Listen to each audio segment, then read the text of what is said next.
Hello guys, ഇന്ന് നമ്മുടെ ലിയോയ്ക്ക് ഒരു പുതിയ കൂടടിക്കാൻ പോവാ. ഇനി ഇവനെ വീട്ടിനകത്തിട്ടാൽ ശരിയാവത്തില്ല. തൽക്കാലത്തേക്ക് ഇവനെ നമ്മളൊരു കൊച്ചു കൂടടിച്ച് നിർത്തിയിരുന്നു. ഇനിയിപ്പോൾ അവനെ വെളിയിൽ ഇടാൻ പോവാ. അതിന് വേണ്ടി വലിയൊരു കൂടടിക്കാൻ പോവാ. അതിന്റെ പണിയായി നടന്നുകൊണ്ടിരിക്കും. നല്ല തകർത്ത് ആണിയൊക്കെ അടിച്ച് സെറ്റ് ആയിക്കൊണ്ടിരിക്കുക. എന്തോ ആവും എന്തോന്ന് കണ്ടറിയാം. കൂടിന്റെ സൈഡൊക്കെ നമ്മൾ സെറ്റ് ആക്കി എടുത്തിട്ടുണ്ട്. ഇനി ബാക്കി പണി. ഇപ്പൊ നിങ്ങൾ വിചാരിക്കും കുഞ്ഞിപ്പട്ടിക്ക് എന്തിനാ ഇത്രയും വലിയ കൂടുന്നു. ആ ബീച്ചിവിടെ വലുതാകുമ്പോൾ അവന്റെ സൈസിന് അത് ഓക്കെയാണ്.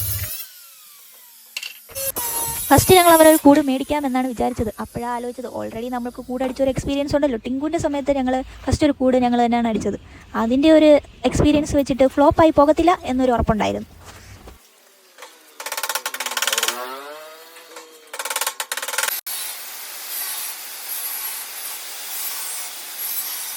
കൂടിൻ്റെ പണി തകർത്ത് നടന്നുകൊണ്ടിരിക്കുമ്പോഴാണ് ലിയോയ്ക്ക് ഒരു കൊറിയർ വന്നത്. ലിയോയ്ക്ക് നമ്മളൊരു നെയിൽ കട്ടറിൻ്റെ സെറ്റും കോംബോ ഒക്കെ ഓർഡർ ചെയ്തിട്ടുണ്ടായിരുന്നു. നല്ല മഴയത്ത് പണി തകർത്ത് നടന്നുകൊണ്ടിരിക്കുക. ഓൾമോസ്റ്റ് പണിയെല്ലാം തീരാറായി.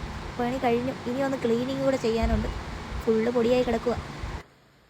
ഇതാണ് കൂടിൻ്റെ ഫൈനൽ ലുക്ക്. നമ്മളെല്ലാം കഴുകി വൃത്തിയാക്കി എടുത്തിട്ടുണ്ട്. ഫൈനൽ ലുക്ക് ഒന്നും പറയാനും പറ്റത്തില്ല. നമുക്കിനി കുറച്ച് പെയിൻറ്റ് അടിക്കും. പിന്നെ ടോപ്പ് ഭാഗം കൂടെ ഒന്ന് കവർ ചെയ്യാനുണ്ട്. അകത്ത് വെക്കുന്നതുകൊണ്ട് തൽക്കാലം ഇപ്പോൾ അത് ചെയ്യുന്നില്ല.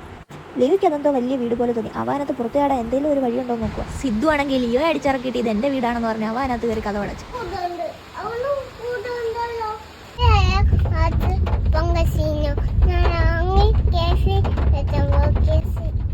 കൂടടിച്ച് കഴിഞ്ഞാൽ അച്ഛനും ഭയങ്കര ക്ഷീണം. ഞങ്ങളൊരു KFC മേടിക്കാൻ പോവുകയാണെന്നാണ് സിദ്ധു പറയുന്നത്. ഇന്നത്തെ വീഡിയോ എല്ലാവർക്കും ഇഷ്ടമായെങ്കിൽ ലൈക്ക് ചെയ്യുക, കമൻറ്റ് ചെയ്യുക, തൊട്ടപ്പത്തുള്ള ബെല്ലൈക്കണം കൂടി കുത്തിപ്പിടിച്ചേക്കാം. Okay, bye bye.